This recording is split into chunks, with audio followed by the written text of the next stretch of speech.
Comfort zones. Is there anything more crippling than giving into our comfort zones?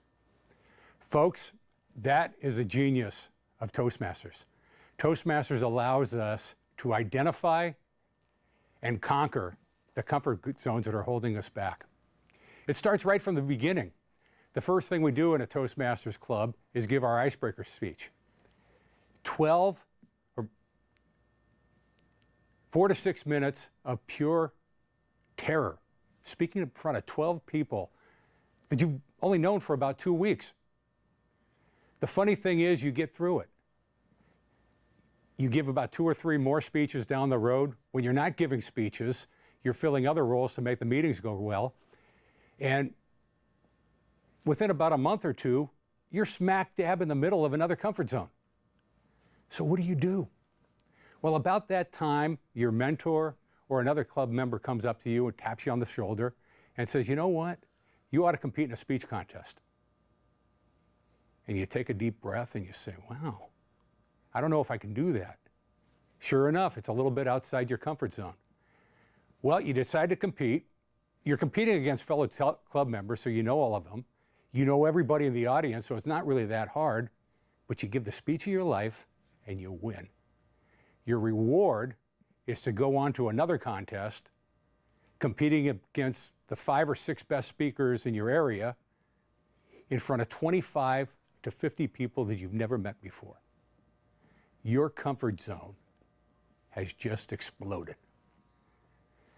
Well, it's not fair for me to talk about your comfort zone and not talk about me escaping mine. I escaped my comfort zone about 6 weeks ago at the Toastmasters International Convention in Cincinnati. There's a past international president named Ted Cochran. He's out of Ireland. And every night at these international conventions, he hosts a late night sing-along. 25 to 30 Toastmasters from all over the world will just come in and do whatever they want. There's a woman named Pamela from Houston. She sings like an absolute angel. Her 2 favorite songs are Amazing Grace and Let There Be Peace on Earth. Then there was another woman from Turkey who also had a beautiful voice, and she sang in her native language. Then there's people that like to have fun. There was a gentleman, I think he was also from Texas, and he got up there and he sang, "You picked a fine time to leave me, Lucille." He had the whole group singing with him. So I'm watching this. The first night I don't do anything. I just observe, and then I thought, you know what? I've got to give this a try. So Ted Corcoran has this little sheet you fill out, and I wrote my name down, and he called me up, and I took a deep breath, and I just got started. Woo, woo, woo, woo, woo, woo, woo, woo, woo. In the days we sweat on the streets, in the runaway American dream.